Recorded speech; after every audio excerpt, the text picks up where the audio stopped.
Imagine if one day you found a door that was connected to another world, and any items or skills you learn can be brought back to the real world. The story begins as a girl is being harassed by some men. However, we meet Yuya, a boy that tries to speak up against the men. But the men call him fat and ugly, and they end up beating him up. Eventually the police arrive, and the men run away. The girl thanks him for his help, but Yuya claims he is fine and walks away. We learn that he was taught by his grandfather to always be kind and to help those in need. When he gets home, we see his house is covered with graffiti, calling him names. We learn that ever since he was young, he has been bullied by everyone. Even his parents treated him poorly because his siblings were considered beautiful, but he was ugly. And when he got to middle school, things got worse for him as he would get beaten at school. It was only his grandfather who would look after him, always reminding him that being kind will make him happy. His grandfather eventually died, but he left his house and all his savings to him.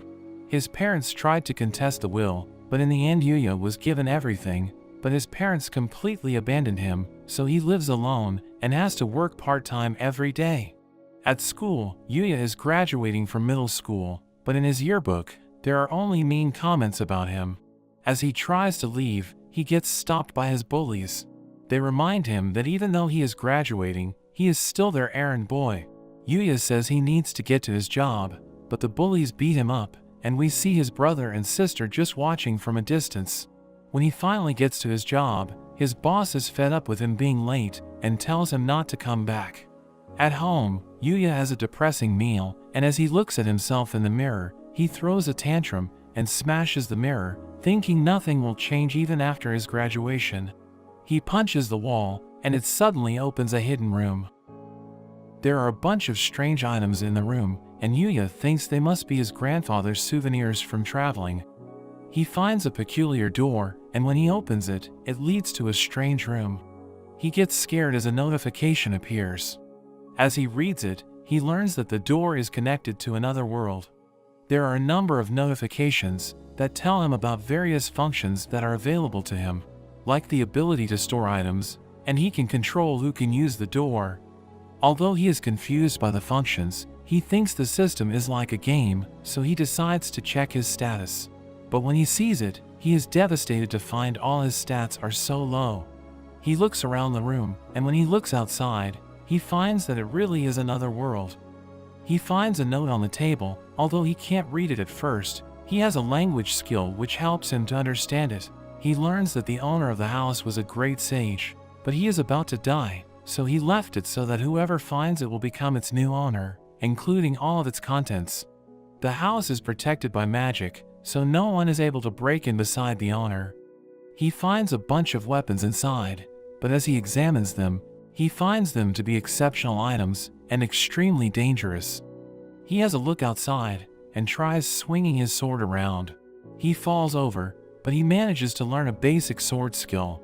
Thinking it could be useful, Yuya trains with each of the weapons, finding that they are all god-tier items, and he gains a number of skills. Despite this, his stats still remain at level 1, and he wonders how to increase it. He puts the weapons away into his storage, but there is suddenly a monster that attacks. Yuya is terrified, but soon realizes that his house is protected. The monster is a level 300 bloody ogre, and it smashes against the magical wall. It grabs a tree, trying to use it to break in, but it doesn't work. Yuya thinks he should try fighting back, so he throws his spear, which goes right through the monster, and instantly kills it in one hit. The spear returns to him, and the monster disappears, dropping a number of items. Yuya suddenly reaches level 100, and he is shocked to see his stats. After allocating all his points, Yuya decides to call it for the day, and when he tries to leave, he gets a cash-out option, which converts the items from the monster into money. Yuya is confused seeing this, but gladly accepts it. Later that night, Yuya goes through a change in his body, as it completely transforms. And when he wakes up, he finds his body is different, and his clothes no longer fit. He's not sure what is going on, and his mirror is still broken, so he decides to look for some clothes. There are magical clothes in the sage's house, which freely adjust in size, and provide a range of magical bonuses. Yuya wonders about the identity of the sage, and he looks around his garden.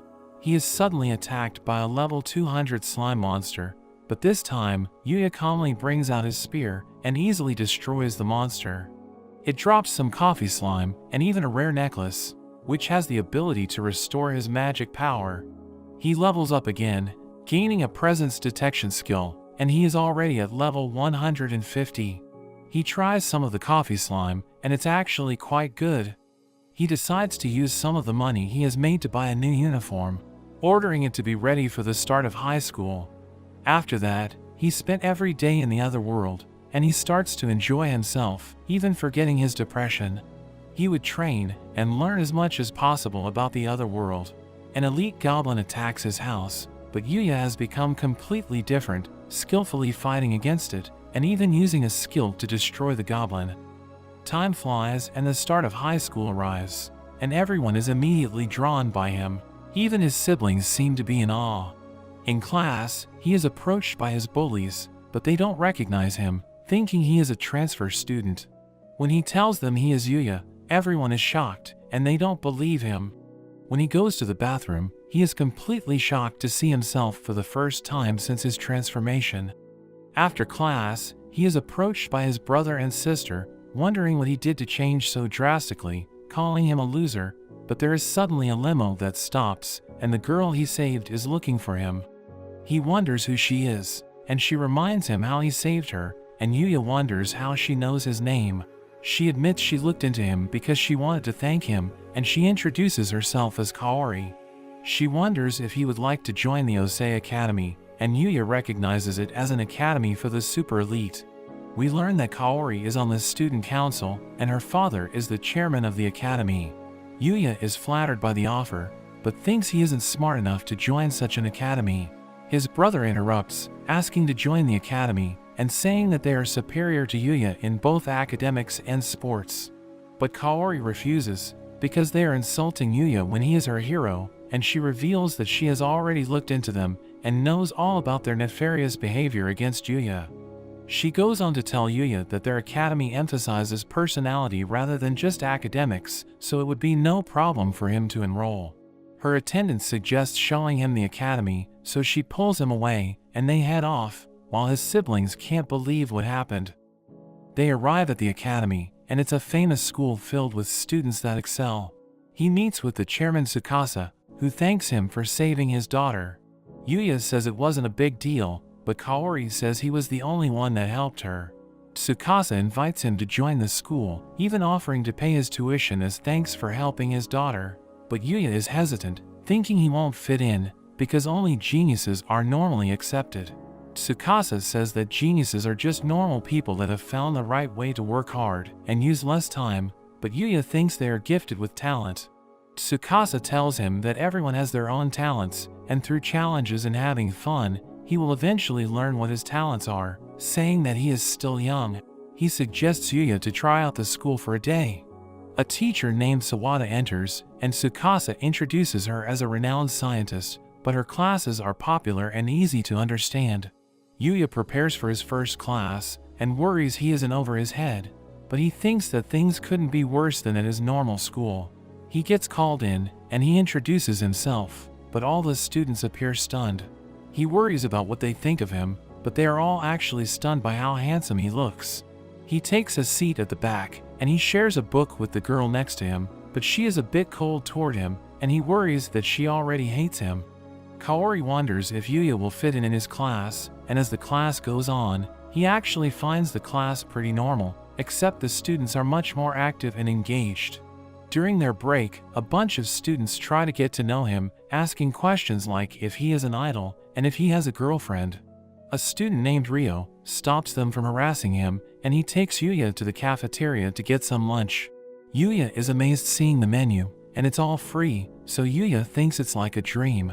They sit with another student named Shingo. They start talking about anime, and Yuya is surprised they are just like him. As he eats, he notices that everyone is looking at him, and he thinks it's because he is wearing a different uniform. Shingo asks him if he is in any clubs, but Yuya says he is not a part of any. Rio is also not in a club. but it's because he is good at all kinds of sport and has trouble picking just one. Shingo reveals he is part of the gaming club, and Yuya is surprised there are allowed consoles at school, but Shingo says it's fine as long as they don't play during class, and as they talk about video games, Yuya becomes more comfortable with them. At the end of the day, he meets with Tsukasa and admits that he had a good time, and Yuya decides he wants to join the school. As he leaves the room, he runs into Kaori, who wonders if he is joining the school. He tells her his decision, and she is glad he decided to stay. She invites him to join her after school, and they check out some shops in a popular area. Yuya wonders if this is where she hangs out with her friends, but she reveals that she doesn't hang out too often because people seem to be hesitant about her family and her father. But she says that he is different. Yuya gets nervous, so he suggests checking out the crepe shop. Looking at the prices, he is glad he has been cashing out from the other world. As they try the crepes, they both have a good time, and Yuya wants to try the other flavors, but he suddenly thinks that if he eats too much, he might return to his original shape. He asks Kaori how she recognized him when he looked so different, but she says that although he is a bit slimmer, she recognized him because his eyes still look the same. She offers him a bite of her crepe since he wanted to try other flavors, so he takes a bite, but is a bit embarrassed. She suddenly realizes how he is feeling, but he also offers her a bite. She nervously accepts it, taking a bite, and some girls watch on, thinking they are super cute together. Later that night, Yuya decides to head back to the other world, putting on a full set of armor. He heads inside, confronting the monsters that appear. Even though he is still scared, he cuts them down, and sees he has leveled up to 235, but realizes that the speed he is leveling at has become much slower. So he thinks about leaving his house to find stronger monsters to fight. Thinking of his time at the academy, Yuya wants to find a new challenge. But as he heads out his gate, he suddenly hears a scream. He pulls out his spear and rushes toward the scream. He finds a number of soldiers that were brutally killed. He notices a monster, and it's a level 200 goblin general. Yuya can tell it is dangerous, but he sees a girl behind it. He throws his spear at it, but the goblin deflects it. However, in that moment, Yuya comes crashing down with his foot, and the goblin is defeated. He turns toward the girl, but she calls out to him because there is another goblin behind him. He gets blown away, and he can tell that it is both stronger and faster than him. But Yuya doesn't give up, thinking he has other strengths. He uses his spear to vault over the goblin, and he switches to his bow, launching a barrage of arrows. He then switches again to his sword, and splits the goblin in half. He checks up on the girl, wondering about the other humans in this world, but she ends up fainting, and he hears some men approaching, so he uses an invisibility skill to avoid them. There are knights that come looking for the girl, and we learn she is a princess named Lexia. Back at his house, Yuya thinks about the encounter, wondering if the girl was okay. But since there were knights that appeared to help her, he thinks she should be okay. Looking at his shirt, he thinks that he should try buying some new clothes, since he has made some money from the other world. We see a mall, and as Yuya walks around, people stare at him, thinking he must be some kind of actor or model. His shirt is enchanted to stay clean, but he thinks he should buy some other clothes, so he doesn't always look the same. Meanwhile, we see a director yelling at another man. The man is the manager for a model named Sho, but Sho hasn't turned up for their shoot. The manager gets a call from Sho and learns he is on his way. But the director gets mad because Sho isn't respecting the time of everyone there who are all ready for the shoot. Especially Miyu, their other model who has been waiting all morning. The theme of the photo shoot is focused around being a couple, so it's impossible to shoot it without him. The director thinks about what they should do, and since everyone is waiting around to start, he decides to look for a replacement within the mall. As Yuya shops around, he is overwhelmed by the number of choices. He is approached by some girls, and he worries it's a sales tactic. They ask to know more about him, and even offer to help him shop. He doesn't want them to feel bad, so he turns them down as politely as possible. The girls are left stunned, and they start freaking out over him, but Yuya wonders if he dealt with them in the right way. The director struggles to find a replacement, but tells his assistant they can't give up. They pass by Yuya, and the director instantly thinks he is the one. Yuya gets approached, and the director explains their situation to him. Yuya is nervous to do it, but he thinks about all the people who are counting on him, and he ends up agreeing to be their model. He acts as the boyfriend for their shoot, taking photos in a range of different outfits and positions. The director tells him to look sexier, but Yuya struggles with the direction. But Miyu tells him he is doing well for his first time, and Yuya is captured by her looks. She thanks him for saving them, but Yuya notices her getting closer to him. The director notes that Yuya is looking kind of stiff. They move to their next location, and Yuya is impressed at Miyu for being such a pro, even though they are around the same age, so he is determined to give it his best. But Miyu grabs onto him for the next shot, and he panics as she pushes up against him. The director tells her to get even closer, so she puts her arms around him and pushes up even closer, which makes Yuya even more embarrassed, and a crowd starts to watch them.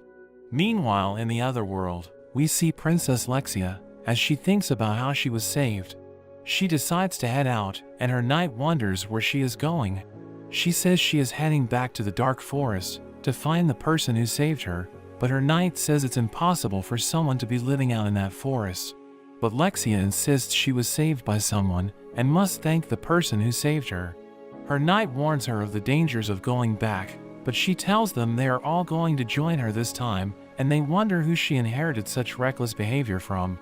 Back at the mall, the shoot is over, and Yuya is exhausted. Miyu thanks him once again, and Yuya suddenly chokes on his drink. Miyu offers him her handkerchief, but Yuya worries because he is sweaty, but he can't use his sleeve either, because the clothes aren't his. Yuya thinks about his experience modeling, and thinks Miyu is amazing at it, but Miyu says she has just gotten used to it, mentioning how she used to make lots of mistakes when she was still new. He thinks about how it's his first time wearing such fashionable clothes, because he never had the chance in his past. He wonders why she started modeling, and she says she just wanted to be noticed, because her parents were always too busy to spend time with her, and then after she started getting some fans, she continued because she had people cheering her along, and she liked that she could bring happiness to the people that saw her. She tells him he can also do it, saying he should take it at his own pace, and reminds him to just enjoy all the moments along the way. As they chat, the director takes a bunch of candid pictures of them, but at that moment, shows suddenly arise, and the crowd is excited to see him. He approaches Miyu, saying they can get on with their shoot.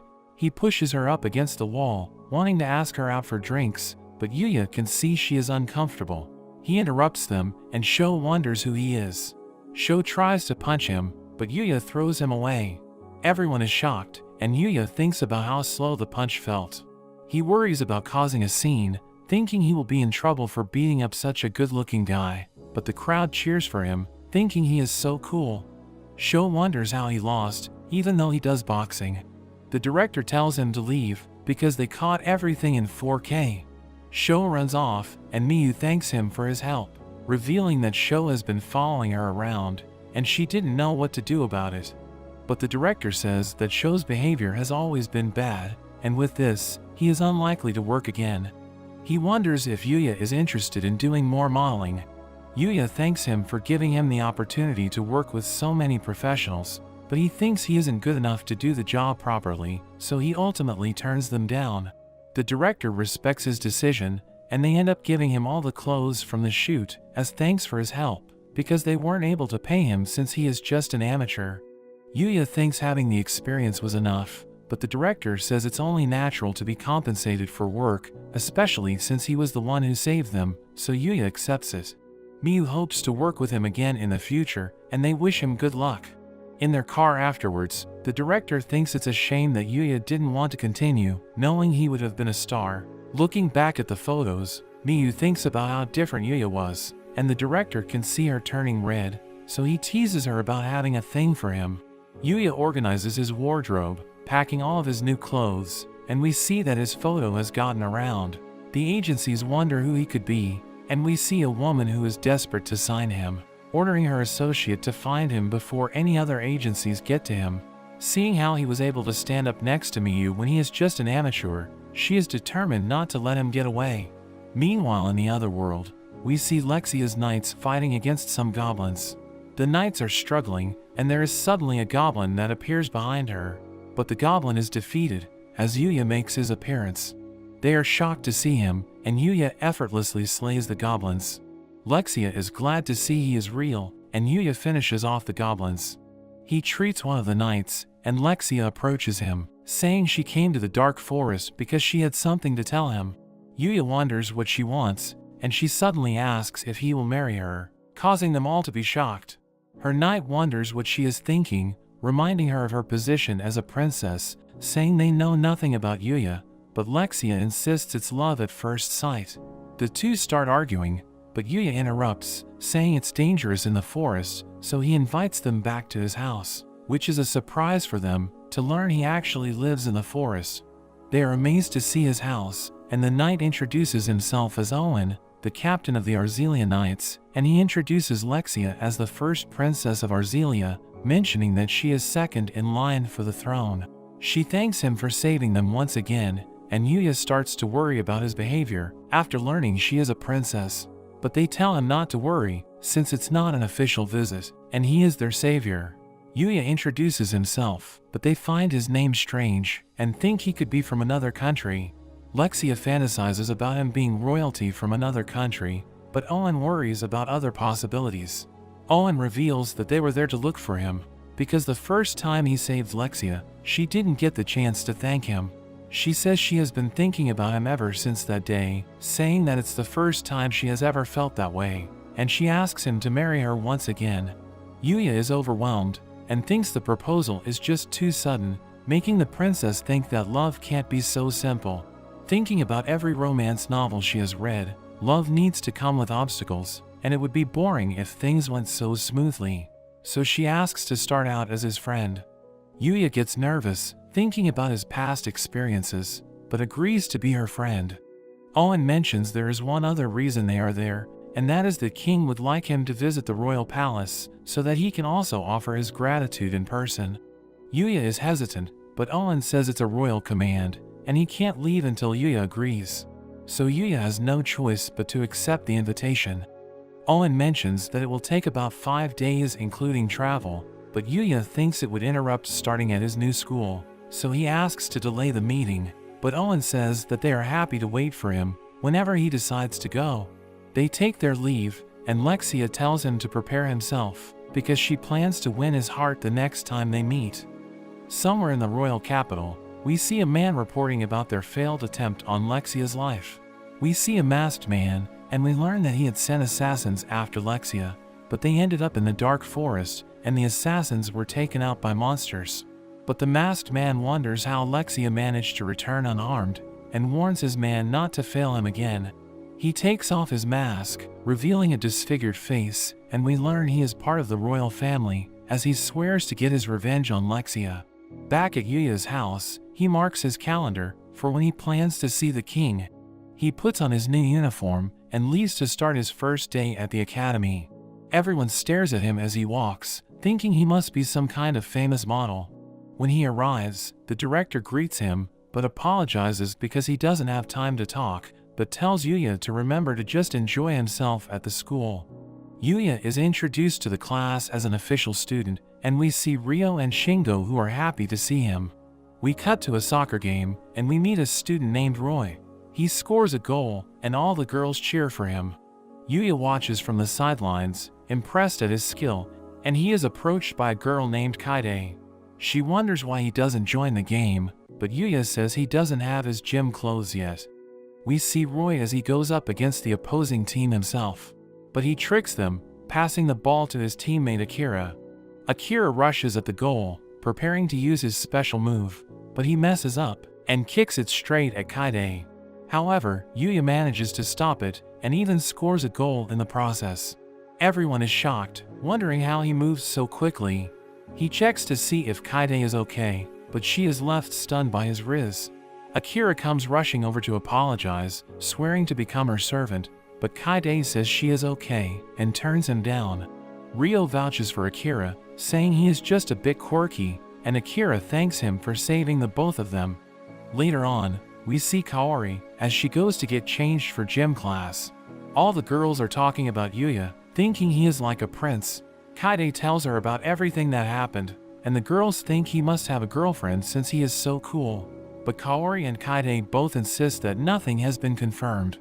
During his next class, Yuya waves to Kaori, who is down on the field. But suddenly, some delinquents come bursting in on motorbikes. They surround the girls, swinging their bats, and all the students check out the commotion. They recognize the group as the Red Ogres, the most dangerous delinquent group in the area. Yuya recognizes them, and sees his siblings with the group. Kaori wonders what they are doing at their school, and Yuya's brother Yuta points her out as the director's daughter. Kaori recognizes the two of them, and they say they are there to get back at her for looking down on them and accepting Yuya into the academy. Kaori warns them that the police are on the way, but Yuya's sister Sora thinks they have time before they show up, so they plan to abduct her as payback. The goons surround her, and things are looking bad. Yuya wants to save her, but finds his legs shaking. Even though he has fought far stronger opponents in the other world, he has emotional damage facing the bullies. His friends worry about him as he panics, but he manages to snap himself out of it. He opens the window and jumps out, shocking everyone since they are on the 4th floor, but Yuya lands unarmed. He charges in, confronting his old bully Araki, who says it's time to teach him a lesson.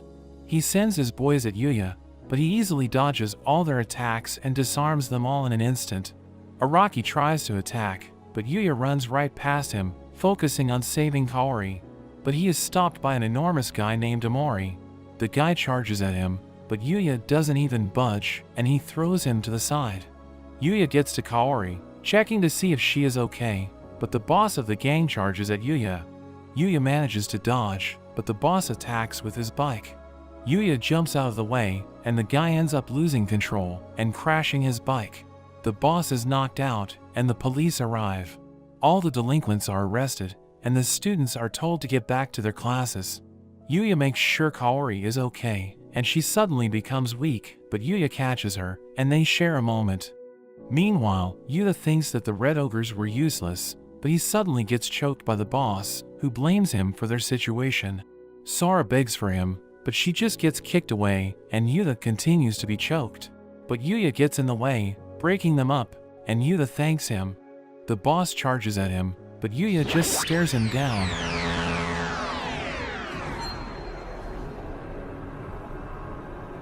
The students wonder what happened, but everything settles down, and Yuya wonders why he saved him. But Yuya says that even though they have been terrible to him, they are still his family, so he couldn't just abandon them. His brother is moved to tears, and they beg for his forgiveness, apologizing for everything they have ever done. He is joined by his friends, and he apologizes for the trouble that occurred because of him, but they are all amazed by him, wondering how he could jump out the window.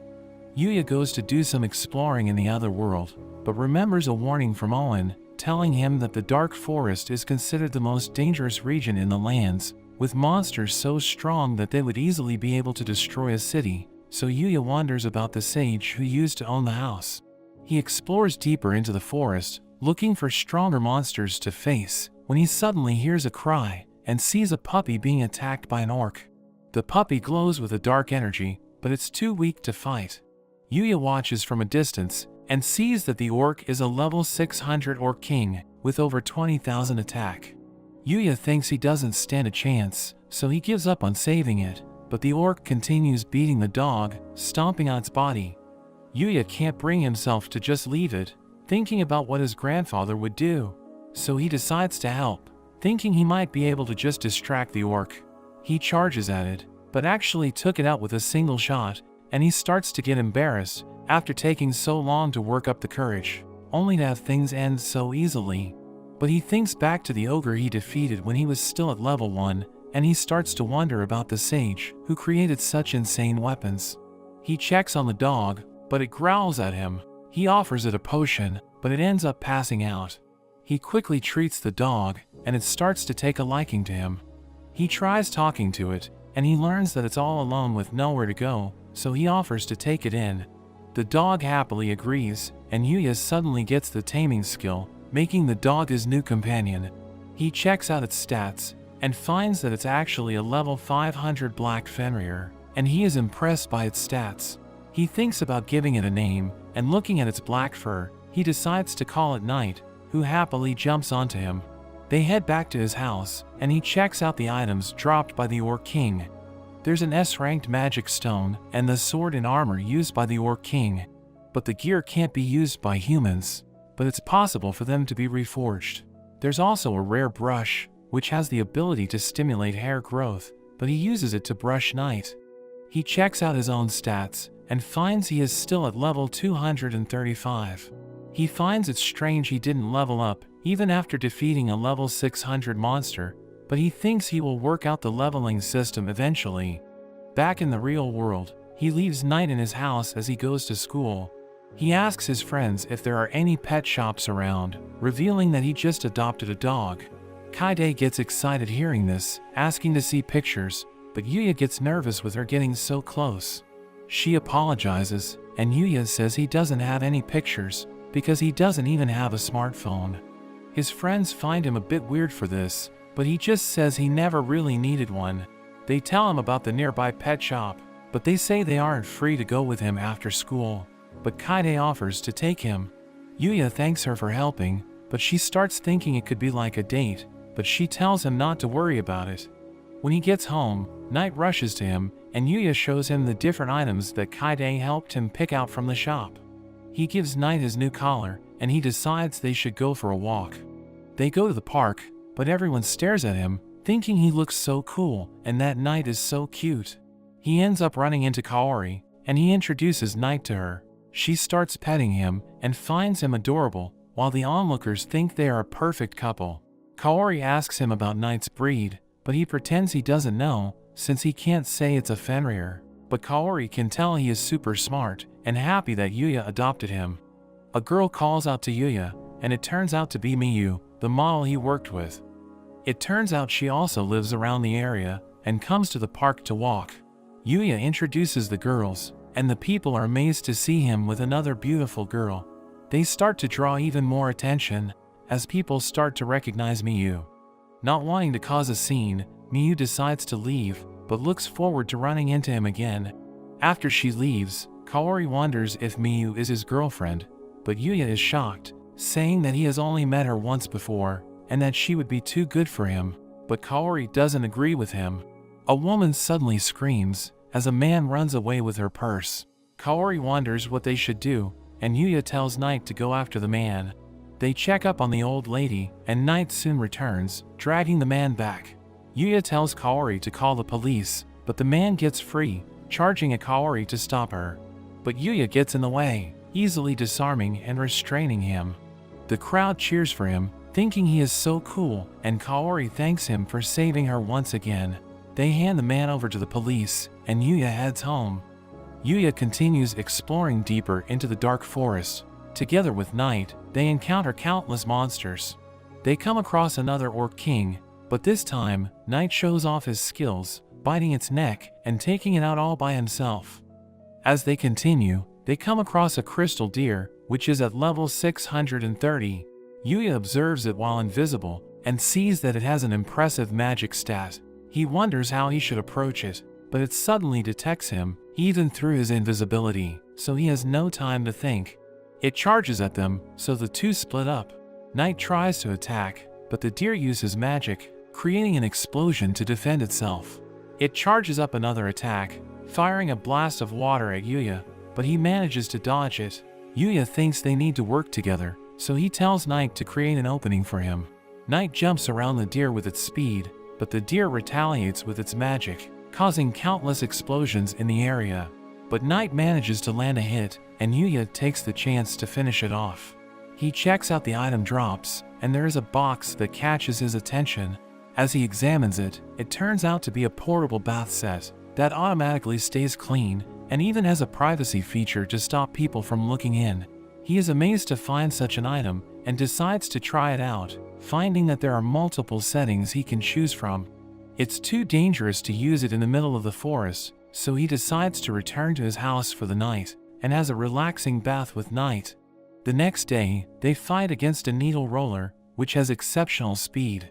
He struggles at first, but he manages to predict its movements and dodge its attack, causing it to get stuck in a wall, and he takes it out. He finally levels up to 240, and Knight also reaches level 510.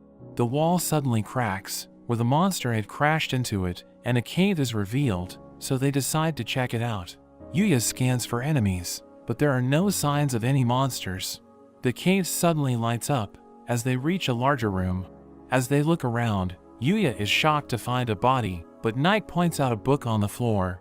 Yuya checks it out, and it turns out to be the Book of the Sage. As Yuya reads the book, he learns that the sage was able to do everything, mastering every kind of skill and becoming as powerful as a god. The gods even asked him to join them, but he declined their invitation. The book starts talking to Yuya, warning him that as he gets stronger, the people around him will begin to fear him. Yuya wonders how he can prevent that from happening, and he suddenly hears the voice of the sage, telling him to find people he can trust. The sage asks him if there is anything he would like to know, and Yuya asks to learn magic. So the sage fills the book with all of his knowledge about magic. But he notes that Yuya can't use magic, because he doesn't have the magical circuits in his body, since he is from another world. However, the sage decides to pass on his own magical circuits to Yuya, telling Yuya to find happiness and to live a good life. Yuya returns to his house and starts learning how to use magic from the book. He starts off by sensing the magical energy around him, and he learns the magic energy manipulation skill. He learns that all he needs to do is to gather magical energy in his hand and just imagine the magic he wants to use. So he goes outside to try it out, imagining a ball of water, and it seems Knight is also learning. He tries shooting the ball at a tree, and it turns out to be ridiculously strong, blowing straight through the tree. Meanwhile, at the royal capital, Owen gives his report to the king. He tells the king about Yuya, but when he mentions how the princess proposed to him, the king loses it, thinking Yuya seduced his daughter. Back at the school, Yuya daydreams, thinking about the sage's book, warning him about using magic, because the techniques he is learning are not commonly known, even in the other world. The teacher reminds them that they will be going camping the following week, and sorts them into groups of 4. Yuya is put in a group with Kaide, along with Akira, and a girl named Rin. Kaide is excited for the trip, but Yuya mentions he doesn't really have any camping equipment, so Kaide suggests that they go shopping. They head to the mall, where Shingo is surprised to see Kaori joining them. Ryo also can't believe Yuya is friends with Kaori, because most people find her unapproachable, since she is the director's daughter, but she tells them just to think of her as any other student. Yuya wonders where Akira is, and Shingo mentions how he couldn't make it. They head inside, and they help Yuya pick out a backpack. They decide to hang out, and they end up at an arcade. Shingo gets excited seeing his favorite character in a crane game, but says he is terrible at the game. Yuya decides to give it a go. Using his detect weakness skill, he finds the weak spot and manages to win the figure in a single try. Kaide asks him to win her a cat, so he uses his skill again and easily wins it for her. He ends up winning prizes for all his friends, and Kaori says it was her first time at an arcade, thanking him for his gift. The girls decide to do some shopping for clothes, so the guys have a break and go to the cafe for a drink. Yuya thinks about how much fun he had, being able to hang out with friends for the first time, but an alarm suddenly rings, as they are told there is a fire and they need to evacuate. Yuya worries about the girls, thinking that the fire would be closer to them. They reach the staircase, and Yuya asks the man if he has seen his friends. Ryo gets a call from Kaide, who tells them they are still stuck upstairs. Yuya rushes up the stairs, thinking about his friends, and he reaches the source of the fire. The sprinklers aren't enough to put it out, so Yuya thinks it's time to use his magic. He covers his body with a layer of water, allowing him to run right through the flames. We see the girls unconscious from the smoke, while Yuya rushes to find them. He manages to make it to them just in time, and he wonders if there is anyone else. He uses his detection skill to scan the building, and it seems they are the only ones left. He covers the girls with his magic, but the fire surges, and he worries they won't make it out. Meanwhile, Ryo and Shingo watch from outside, telling the officers that their friends are still inside, but there is nothing they can do until they fight the fire. Yuya runs around looking for the exit, but the roof collapses, and as he dodges, Kaori drops the gift he gave her. He reaches a dead end, and he realizes there is no way out, so he uses his magic to smash through the building and make his own exit. The building shakes, but Yuya manages to make it out with the girls. The girls get treated, and the firefighters reprimand him for being so reckless. Kaori's father arrives, thanking him for saving his daughter again, and Yuya returns the otter pin he picked up. Kaori hugs her father, and Yuya thinks about what a family should be like. But he thinks that he doesn't really have anyone like that. But when he gets home, Night rushes to him, and he realizes they are family. Yuya thinks about what else he can do with magic, remembering that magic is just the materialization of his imagination. So he thinks about using it to travel, focusing on where he wants to go, and he manages to open a portal, which takes him deep into the dark forest. He is excited that it works, but it seems he can only use it to go to places he has already been. But he thinks he can use it to get home to feed Night, even when he goes on his school trip. They take the chance to do some more exploring, and they discover a cave, which happens to contain some goblins. But using his legendary sword, they are no match for him, and they find a whole bunch of rare items, storing them all away with his storage skill, and he thinks that his teamwork with Night is improving. They leave the cave, and Yuya thinks they should call it for the day, but Night gets sad, wanting to continue. Yuya says he needs to get back so that he can prepare for his school trip, but Night suddenly runs off. Yuya goes after him, and it seems Night detects something up ahead. So Yuya uses his invisibility skill to be careful, and he continues ahead. He comes across a girl that is injured, and is facing a number of goblins. Yuya wants to save her, but Night pulls him back. The elite goblin attacks, smashing down a tree, but there seem to be some threads that get in the way, and the girl attacks, cutting off the goblin's arm. Yuya wonders about the threads, but the goblins suddenly jump at the girl. She blocks their attack with her threads, but the elite goblin lands a hit on her, and it seems to knock her out. As the goblin approaches her, Yuya emerges, and together with Night, they take out the goblins. But there are suddenly countless other goblins that appear, so Yuya decides to use his divine whip, which binds all of the goblins, crushing them all in a single attack. And he thinks it's just too overpowered, because it can attack multiple targets at once, and it can never miss. After the fight, he wonders what he should do with the girl.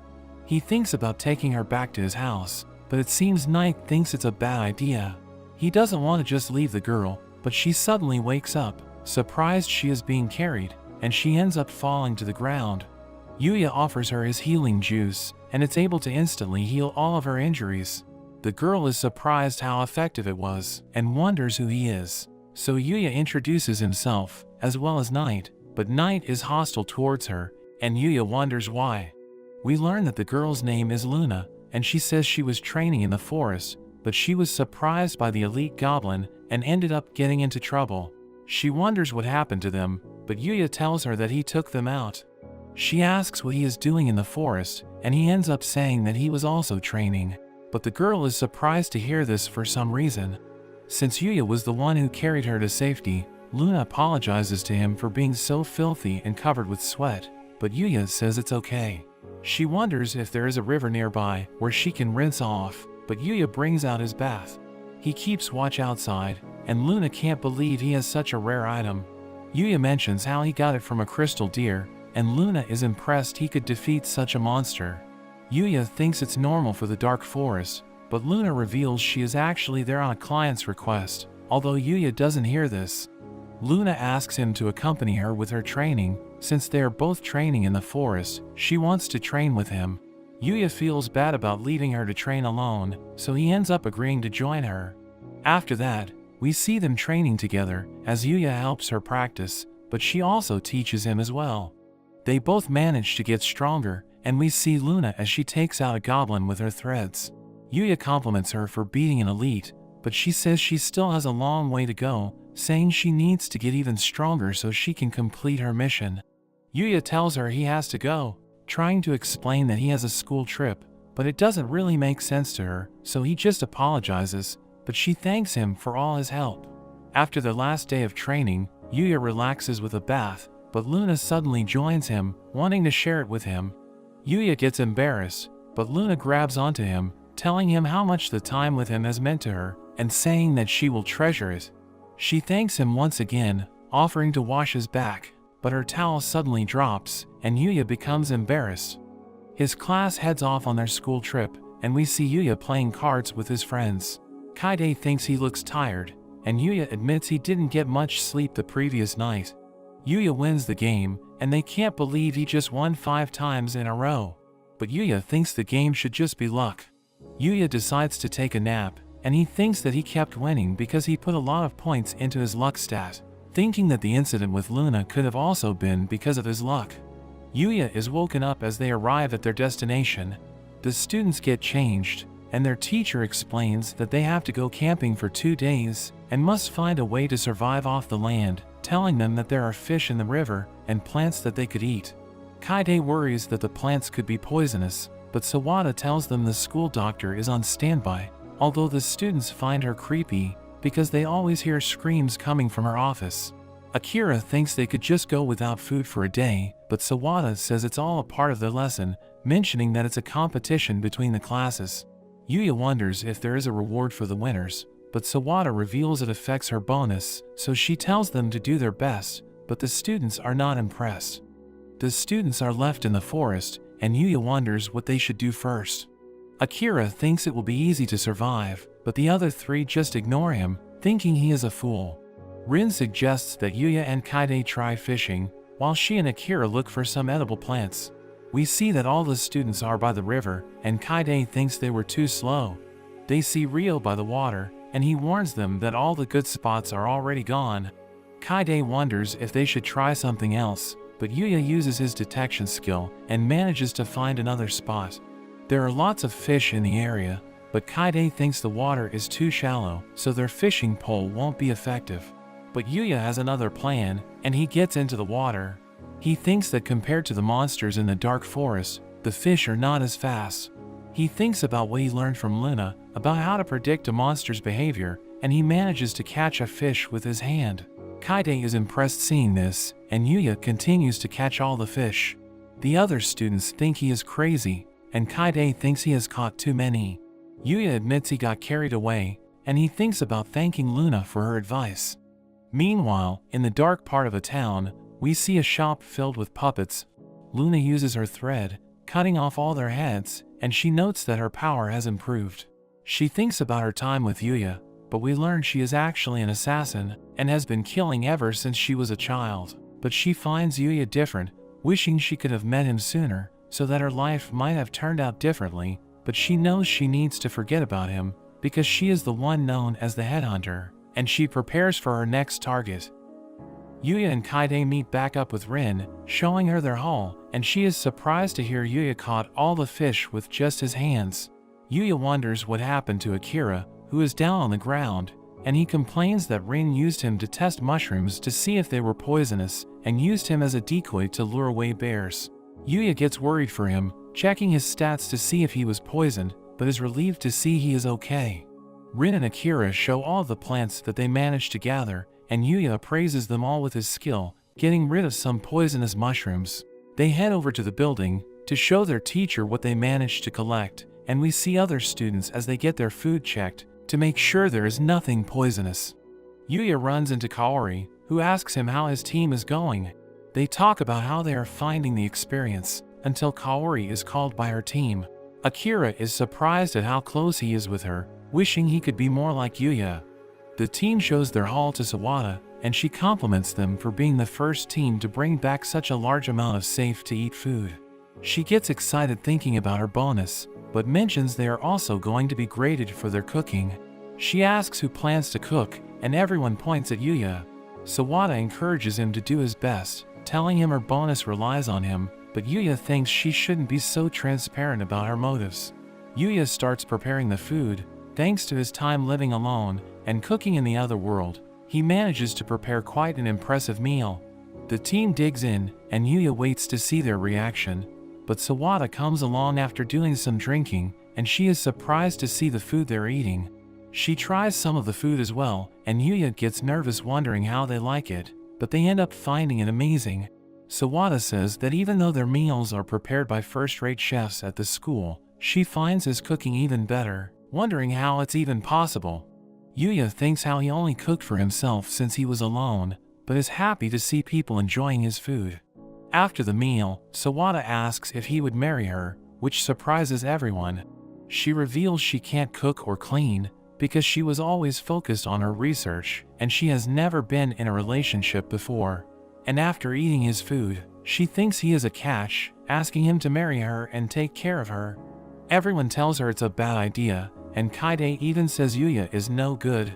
But this makes him think he must be a failure as a person. But Sawada insists on marrying him, even saying she would wait for him. Yuya gets nervous, thinking it's not appropriate since she is his teacher, but tells her he thinks she is a good teacher. Sawada is happy hearing this, smothering him with her chest, while Kaide tries to pull him away, and Akira thinks he is the luckiest guy in the world. Later that night, Yuya teleports back to his house to check up on Knight. Using some food from his storage, he quickly fixes Knight some dinner. As he watches Knight eat, he thinks about how he enjoys making others happy with his food. He teleports back to the camp, where everyone is taking a shower together. Everyone stares at him, and Yuya wonders what's going on. Akira points out his body is ridiculous, and Yuya wonders what's wrong with it. But Akira can't believe how good-looking he is, as well as being insanely ripped. Meanwhile, in the girls' bathroom, Rin teases Kaide, saying all the boys must be into her, but they run into Kaori and mention how Sawada wanted to marry Yuya. Kaori is surprised hearing this, and the girls think Sawada has a certain advantage. Kaide seems to be inspired to make a move on Yuya as well. Kaori wonders if she is into Yuya, but she quickly denies it. Rin thinks she is too obvious, but Kaori wonders about Yuya's preference in girls. The next morning, some of the students find their belongings trashed, wondering if it might have been a thief. Akira has a worried look, while Yuya checks that all their belongings are still there. The group decides to look around for breakfast, but Akira gets scared, seeing scratch markings on a tree. Yuya remembers how Akira said he was used to lure away bears, and he realizes what's going on. As he looks around, the bear suddenly appears before the girls, and they quickly run away. The bear chases after them, and all the students panic. Sawada signals the group to take cover with her. The bear runs into the table, and Sawada tells them to get to safety. As they run, Sawada falls down, and the bear lunges at her, but Yuya gets in the way. He wrestles with the bear, throwing it to the ground and knocking it out. He checks up on Sawada, who tells him she would normally lecture him about fighting a bear, but since he saved her life, she decides to let him off the hook, even offering to marry him once again, which he politely declines. Yuya wonders what's going to happen to the bear, and Kaori ends up explaining they will take it in as a guard bear, and if it attacks people again, they will just eat him, and the bear seems to understand. So the issue is resolved, and the camping trip comes to an end. Back at his house, we see that Yuya is scheduled to meet the king in the other world, with Lexia on the way to meet him. He finds a group of demons in the forest, thinking it would be bad if Lexia's group ran into them, so he decides to take them out. Knight slashes at one of them, and Yuya throws his spear, but the demon catches it. So he swaps to a hammer, which completely squishes the demon, while clearing the area around him, causing him to be impressed by the sage's weapons once again. The demon drops an interesting-looking helmet, and Yuya tries it on, but we see a strange-looking rabbit that watches him, thinking he is the one, but Lexia's party approaches. Owen is worried seeing him, and Yuya realizes it's because of his helmet, so he quickly takes it off, and they are glad to see him once again. They ask if he is ready to meet the king, and they formally invite him to join them to the palace, but Knight suddenly jumps on Lexia, as a tree suddenly falls, and Yuya slashes it in half. Yuya notices the threads that Luna would use, and realizes Knight was protecting the princess. Owen wonders what is going on, and we see Luna cursing herself for failing, but as she tries to get away, she is attacked by Yuya and gets knocked out. Yuya is surprised that it's really Luna, and Lexia joins him, wondering who she is. He tells her Luna was the one who tried to attack her, and he realizes Knight knew all along. Yuya asks to heal her wounds and take her back to his house, so he can ask her what is going on, not wanting to believe she is a bad person. Lexia grants his request, as Owen comes rushing over, telling her not to run off on her own, but she tells him she is going to pay a visit to Yuya's house. Yuya wonders if she is sure, and Lexia says she is also curious about why she was attacked, and about the relationship he has with her. So Yuya decides to use his teleportation to get back faster, and Owen is left behind. Lexia is surprised by the teleportation, and they wait for Luna to wake up. Yuya explains how he met Luna in the forest, and how they even trained together, but Lexia is more interested in the teleportation spell he used to get back to the house. Yuya says he just thought about using magic for transportation, and just ended up creating it. Lexia can't believe him, and tells him that teleportation magic is regarded as something from a fairy tale, and there has never been anyone who was confirmed to be able to use it. She warns him that if anyone were to find out he can use it, it could even lead to a war, so she makes him promise not to use it in front of people without thinking first. She suddenly calls out Luna, asking her how long she intends to pretend to sleep. Luna gets up, realizing she is busted, and Lexia notes how Yuya also knew she was faking, but he was just being nice and playing along. Lexia asks her about her story, but Luna thinks there is no point and tells her to just kill her.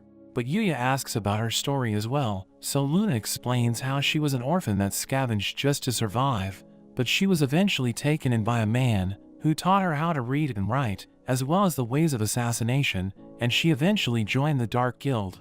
Yuya is curious about the Dark Guild, and Lexia explains they are an organization responsible for orchestrating all kinds of crimes. Luna goes on to say how she has completed countless assassinations, and even became known as the Headhunter. Lexia is surprised hearing this, having heard of the name. Yuya wonders if Knight knew all along, and he realizes that that was the reason why he was aggressive toward her in the beginning. Luna reveals her assignment to assassinate Lexia, but now that she has failed, her death is guaranteed, because she will either get executed, or the Dark Guild will send assassins after her for her failure. Yuya gets worried for her, but Luna wonders why he cares, since they only spent a brief time together. But Yuya says that even though their time together was short, it meant a lot to him, so he sees her as a friend. Luna thinks it's already too late for her, but Lexia interrupts, telling her to work for her instead, and become her bodyguard. Luna wonders what she is saying, and Lexia explains that since only she and Yuya know about the assassination attempt, they can just keep it a secret, and if she is the princess's guard, it would be harder for the Dark Guild to get to her. Luna thinks she is insane, saying she is a criminal, thinking of all the people she has killed, and that her hands are stained with blood. But Lexia tells her she has pretty hands, wondering how they are so soft, and she says it was thanks to Yuya's bath.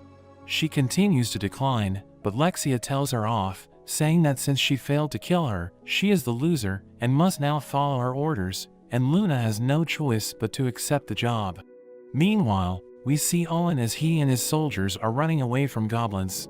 His men can't keep going, so they are forced to retreat, and leave Lexia's protection up to Yuya. Luna can't believe how things turned out, thinking Lexia is a tyrant, but as her first order, she demands to hear more about Yuya's bath. So Luna explains that Yuya has a rare bath item that can create a bath anywhere and helps with recovering from fatigue, but it also has positive effects on beauty. Lexia thinks it sounds incredible, demanding to use it as well. She decides to take a bath with Luna, inviting Yuya to join them as well, but he nervously declines, and she calls it a shame. The girls enjoy the bath together, finding it relaxing, but Lexia suddenly asks if Luna likes Yuya, and Luna says they are just friends. Lexia says she can tell she likes him, but Luna denies it, telling her she is imagining things. So Lexia tells her plan to marry him, and Luna objects to the idea. Lexia points out she shouldn't have a problem if they were just friends, and Luna isn't sure how she feels. But Lexia suddenly issues her a declaration of war, saying she is definitely in love with Yuya, so they will bow over him, and she will be the winner if she can marry Yuya. Luna is confused hearing this, but thinking about Yuya getting taken away, she accepts the bow, wanting Yuya for herself, and Lexia declares that from that moment, Luna will be both her guard and her rival. After their bath, Yuya thinks they should make some dinner.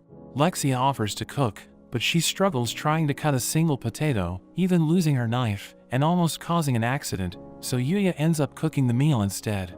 The girls find the food delicious, and Lexia compliments him, but Luna gets jealous seeing this, and asks Yuya to feed her, saying that she has trouble moving because her wounds aren't fully healed. Yuya thinks about how hard he hit her, so he agrees with the request. But as she eats it, she smirks at Lexia, who also gets jealous, and demands to be fed as well. Yuya says she isn't injured, but Lexia uses her authority as princess to command him, and he has no choice but to comply. At night, the girls sleep together, and Yuya is exhausted, but thinks it was a good time. The next day, they meet back up with Owen and his men, and Yuya apologizes for leaving him behind. Owen wonders about their companions, and Yuya introduces Knight once again. Owen thanks him for saving Lexia the previous day, and he goes on to wonder about Luna's identity. Lexia bluntly explains how she was an assassin that tried to kill her, but will now be working as her guard. Everyone is shocked hearing this, and Luna can't believe how quickly she revealed her secret. Owen immediately has her surrounded, but Lexia tells him to stand down. Owen refuses, saying she can't be trusted, but Lexia mentions how they slept together, so if Luna wanted to kill her, she would already be dead. Owen eventually gives in, but says they will keep an eye on her. Yuya suddenly interrupts, saying he can no longer go with them to the palace since they spent an extra day back at the house. He doesn't have the time to make the trip, thinking he needs to go back to school. So Owen tells him to visit whenever he gets the chance, telling him he can follow the road to a village where he should be able to get directions to the capital. Lexia says goodbye to him, telling him to visit soon, but Luna suddenly runs back to Yuya, giving him a kiss and thanking him for everything he has done for her. Lexia is devastated, demanding to go back so she can also kiss him, but Owen just pretends not to hear her and continues on their way. Yuya thinks about the kiss, wondering if she likes him, but he ends up taking a bath to relax. He suddenly realizes there is a strange creature that snuck in, and he gets a notification saying he has just tamed it. The creature is confused by this, but finds it acceptable, and Yuya thinks about checking its stats, but he finds his appraisal skill has leveled up, allowing him to see the skills that it knows. He sees that it has a skill called Holy Ground, and asks to see what it can do. The creature creates a field of light around them, and it seems to give Yuya a buff. Yuya is impressed, and decides to give it a name. Looking at its appearance, he decides to call it Akatsuki. Knight reminds him about the time, and Yuya quickly rushes back to school. During their class, Sawada announces they are having a ball game competition, with the results affecting her bonus, so she tells them to do their best. The first event is soccer, and their class is divided up into 2 teams. Yuya plays as goalkeeper, since he doesn't really know the rules.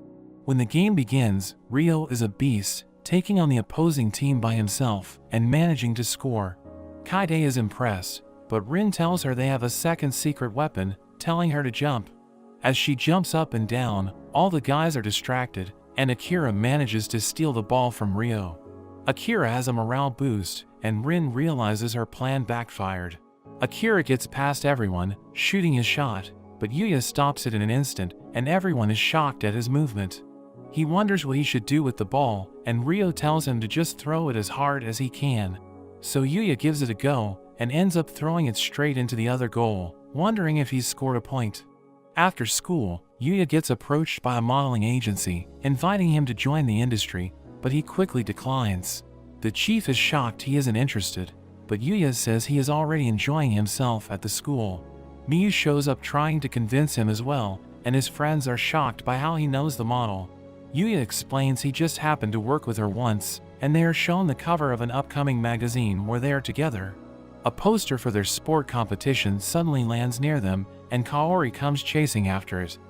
But the chief suddenly gets an idea, thinking they could do an article on the school and photograph Yuya through the event, so she leaves to go and get approval from the school. In the other world, Yuya defeats a skeleton monster, but he thinks he hasn't been able to get any stronger. He decides to head even deeper into the forest, and he finds an area filled with hard black trees, which are extremely tough and unable to be even scratched by normal attacks. He suddenly wonders how Akatsuki got so big, but Akatsuki is actually behind him, and he gets attacked by a mithril boar. Yuya tries to heal himself, but the boar attacks him again. He thinks he is in trouble, and the boar charges at him, but the boar is suddenly sent flying, as a strange rabbit suddenly appears. It introduces himself as Usagi, and Yuya is surprised it can talk. The boar gets back up, but Usagi destroys it in an instant, and Yuya is shocked at how he even destroyed the surrounding trees. He checks out its stats, and sees he is insanely strong, with all kinds of titles. Yuya thanks him for his help, and the rabbit asks him to show him his kick. Yuya demonstrates his kick, and Usagi sees potential in him. Usagi shows off his kick, blowing a hole through multiple trees, and he starts training Yuya to do the same. After a while, Yuya manages to destroy one of the trees, and he moves on to sparring with Usagi. Yuya wonders why he is being trained, and Usagi reveals it's because he wants him to be his successor. He explains that he is known as a divine, and it's his duty to pass on his techniques. He reveals that divine is a title given to those who have mastered a certain field, and he is the divine kicker. Their job is to protect the world from the vile, who are beings that are the manifestations of the negative aspects of the world. Yuya wonders if he has a choice in becoming his disciple, and Usagi tells him he can refuse, but he mentions the fight against the vile is inevitable, so they need as many allies as possible. Yuya prefers not to become a divine, but he thinks about how he wants to be able to protect Night and Akatsuki. Usagi decides to continue training him anyway, but asks to learn magic from him, since he is impressed by the barrier around his house, although Yuya thinks about how that was just the sage's work. But they come to a deal, where they will exchange knowledge. We see Yuya as he gets chased by a king mithril boar. Usagi thinks it's a good chance for Yuya to have a rematch. Yuya struggles against it, but using his kicks, and together with his whip, he manages to defeat it. Yuya celebrates his victory, and finds it dropped a number of SS ranked items. Usagi explains that there are triple S ranked and EX ranked monsters in the world, and the vile are even stronger at the legendary rank. Yuya suddenly gets a notification about evolving, and he suddenly starts to glow. His appearance doesn't change, but it seems he has gained a number of new skills. The next day, Yuya takes part in a table tennis competition, and the chief tells him to put on a good show for them. His opponent is actually the national champion known as the Sniper, and he delivers a devastating serve that even Yuya misses. But comparing it to the boar he faced, Yuya easily returns the next serve, even making a hole in the table, but he forfeits the match, not wanting to injure anyone, and the photographers complain he moved too fast for them. Kaide drags Yuya off to play volleyball, because one of their members got injured, and the chief follows after him. As the match begins, everyone is left shocked, as the ball pops, and the court is completely destroyed. The opposing team instantly gives up, and the chief finds they missed the shot again, because the photographers were distracted by something. Kaide comforts Yuya, saying a win is a win, and they suddenly hear a scream. They see Kaori, and Yuya wonders what's going on. We see her teammate getting carried away, and he warns Yuya to watch out for the serve. Yuya takes his place in the tennis match, and his opponents tell him he is also going to be needing medical attention. The match continues, and Kaori serves. It narrowly misses him, landing outside, and Yuya tries to encourage her. She serves again, but throws her racket this time, and Yuya realizes the other student was actually taken out by Kaori. Knowing this, Yuya takes over the game, taking every shot, and he carries the game. Kaori tries to be helpful, but she ends up throwing her racket again, and almost falls, but Yuya catches her, and the chief is finally able to get a shot.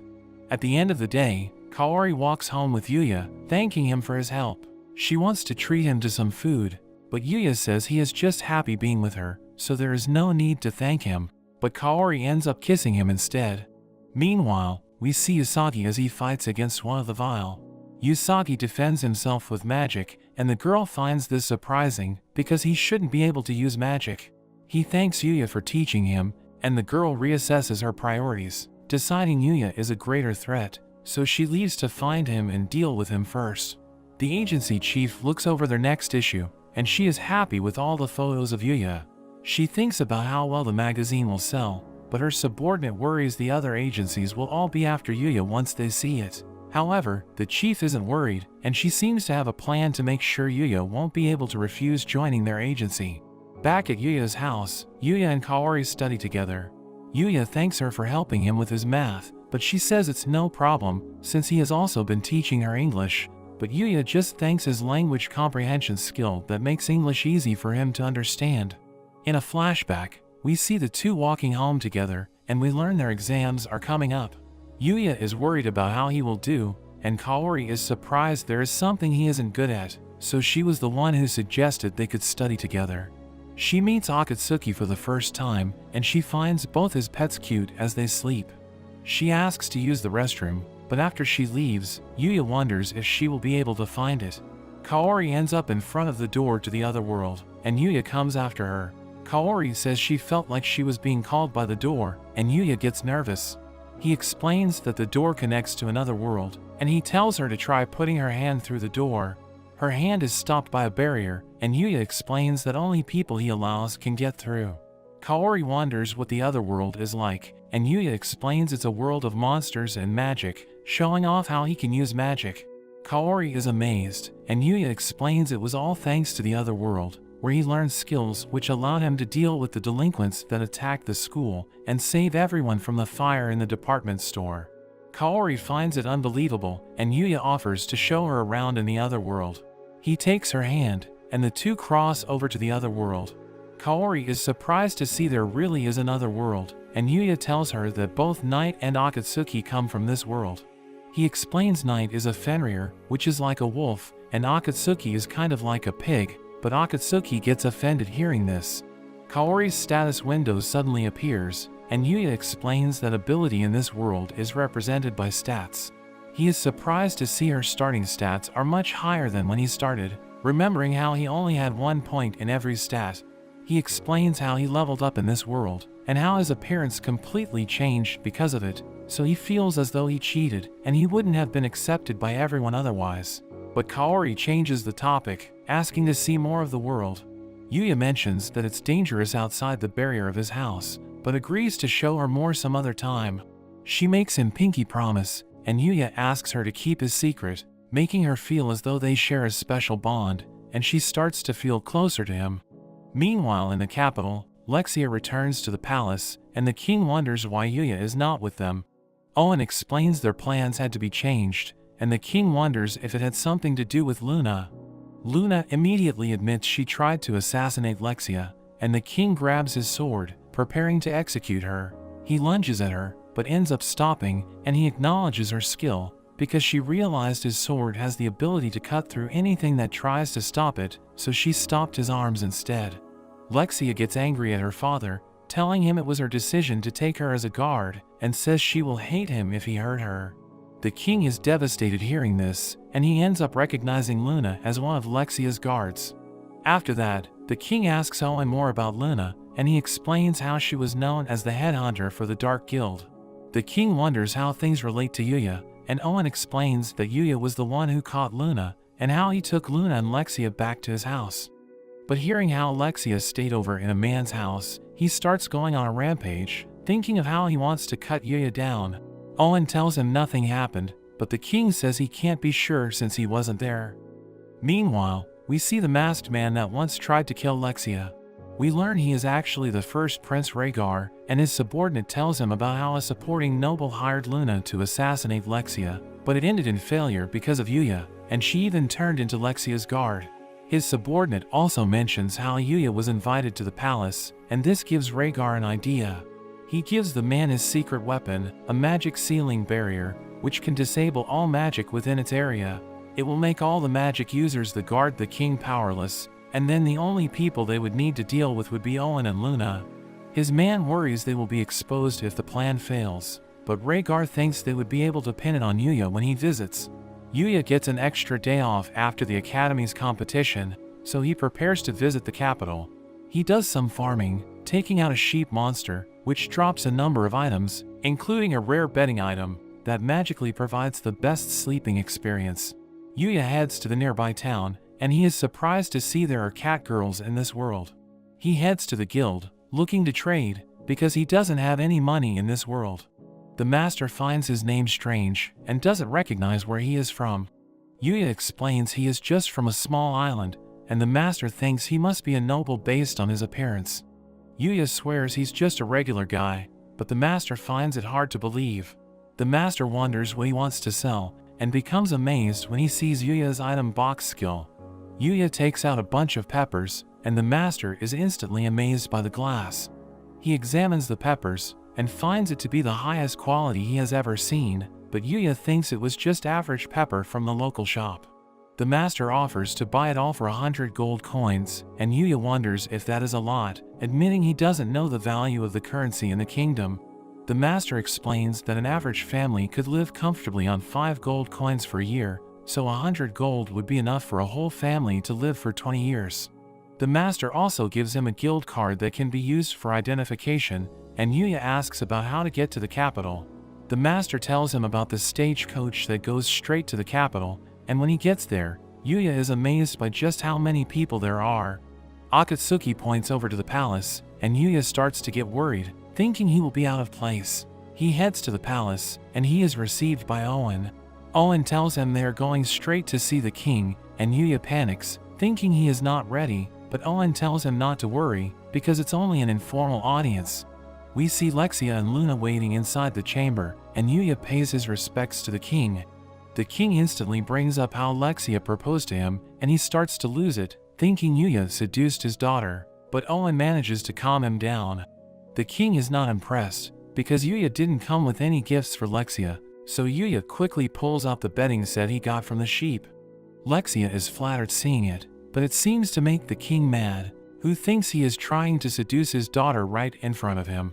Owen tries to stop the king, saying Yuya isn't aware of their customs, and Yuya wonders what's going on. Lexia explains that giving bedding as a gift means you want to marry that person and share a bed with them.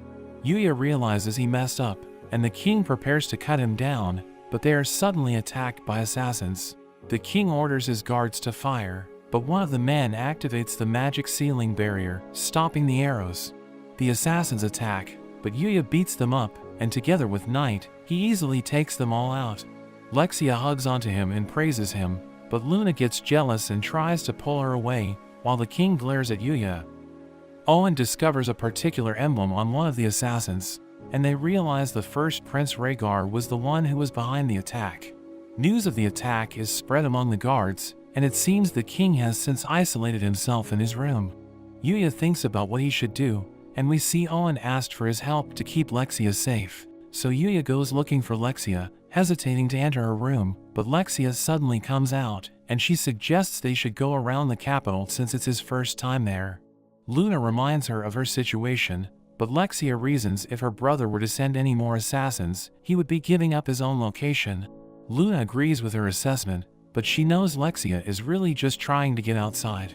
Luna tells her she should stay in the castle, while she can be the one to show Yuya around, but Lexia refuses, not wanting to let them be alone together. Owen suggests he could be the one to show Yuya around, while they can both stay in the castle, but the two girls both reject his idea. In the end, both the girls end up going, while Owen watches from a distance. Lexia wants to show Yuya the jewelers, but Luna has other suggestions, and the two girls fight over him. They cause a commotion, and the people around start looking at them, thinking Yuya must be some kind of noble, having two beauties with him. They look around the city, and it seems Yuya is interested in the Adventurers Guild. He mentions how he registered with the Merchants Guild while on his way to the capital. Luna suggests he should register for the Adventurers Guild as well, since he goes hunting more often, saying it will make it easier for him to trade monster materials, and he can make some money from taking quests. Luna decides to register as well, wanting to go on a quest with Yuya. Lexia doesn't like the idea, but Luna suggests she could register as well. Lexia complains about them being together, but Luna tells her not to worry, because Yuya will probably be too busy to take quests with her. They meet the clerk Emilia, who hands them their application forms. Yuya starts filling it out, but there is a question about what magic he can use. He thinks about how the sage told him that common knowledge about magic isn't as advanced, so he decides he shouldn't mention he can use all types of magic, as well as teleportation magic, so he just puts down wind, fire, and water. The next question is about magic power, and Emilia explains they use a crystal ball to measure a person's magical energy. Yuya wonders why they don't just look at their status window, but Emilia explains most adventurers keep their stats a secret, so this is to make sure no one is lying. Luna measures her energy, making the ball glow yellow, but she comments she has never been good with magic. Yuya measures his energy next, but everyone is shocked when the ball is shattered. Emilia thinks it could be a mistake, so she decides to test him again, but the result is still the same. Yuya apologizes, wondering if he needs to pay, but Emilia tells him it's okay. Emilia looks over their applications, but she becomes shocked when she reads he can use 3 different types of magic. Yuya wonders if there is a problem, and Emilia explains that being able to use 3 types of magic already puts him in the realms of the people from their fairy tales. Lexia thinks he is amazing, and Yuya is just glad he didn't put down all the other magic he can use. Emilia puts their applications into a machine, and it produces their guild cards. Emilia explains that as new adventurers, they start out as F-ranked. Yuya wonders if there is a requirement for completing quests, but Emilia tells them they are free to go at their own pace, but she warns them that for item gathering quests, they have to be careful not to overharvest the plants so they are able to grow back. The group checks out the quest board, wondering what they should start with, but Yuya suddenly gets approached by a woman named Glenda. She says she wants to team up with him after seeing him destroy the measuring crystal, but the girls try to pull her away, saying she's had too much to drink. The woman leaves, but she hopes to see Yuya again. Lexia rethinks joining the guild, thinking she needs to protect Yuya from other women. But Luna tells her to think about Owen, who already struggles to control her. They head out into the field, and their first quest is to gather some herbs. Yuya is surprised his discernment skill even gives him harvesting instructions. Luna finds it tough, trying not to damage its roots, and Lexia is just glad to get away from everything. She proposes a competition with Luna to see who can gather the more valuable herbs, and the winner gets to go on a date with Yuya for a whole day. But Owen reminds them not to overharvest the area. They all leave to start looking, and Yuya is left alone. He manages to find a mana healing plant, and Akatsuki tries to help him, but he just finds one that's extremely poisonous. The girls return with their herbs, and Yuya starts examining what they harvested, but Owen suddenly comes rushing over, saying they have discovered the location of the first prince, and he asks Yuya for his assistance. Lexia and Luna are left to head back to the castle, while Yuya and Owen head on their way. They arrive at an abandoned house, and things seem quiet. Owen suggests the prince might already be captured by earlier soldiers, but as they enter the house to check it out, a knife instantly hits one of the soldiers. They find the prince threatening the life of one of the guards, but Yuya sends Knight, who is able to save the man. Owen has him surrounded, telling him to give up, but the prince refuses as he slashes at them. He suddenly threatens to end his own life, thinking he is worthless, and Owen doesn't know what to do, but Yuya instantly approaches to stop him. The prince tries to attack him, but he ends up getting knocked to the ground. Owen thanks Yuya for his help, and they prepare to take the prince away, but there is suddenly an explosion as the house is blown open. The prince is relieved to see the girl from the vial. However, she analyzes the situation and determines he has failed, so he is no longer needed. The prince is shocked hearing this, thinking she wanted to help him become king, but the girl reveals her real plan was to use him to start wars and kill as many people as possible. The prince realizes he was tricked, and the girl prepares to finish him off. Owen tries to save him, but he suddenly gets stopped by an arrow. Yuya wonders where the arrow came from, but the girl starts bombarding them with more arrows. Owen wonders what she is after, and the girl reveals she is trying to wipe out all of humanity. The knights struggle against the arrows, and it seems the girl also has the ability to predict their movements. The girl prepares to finish them off, but Yuya uses his magic to blow all of the arrows away.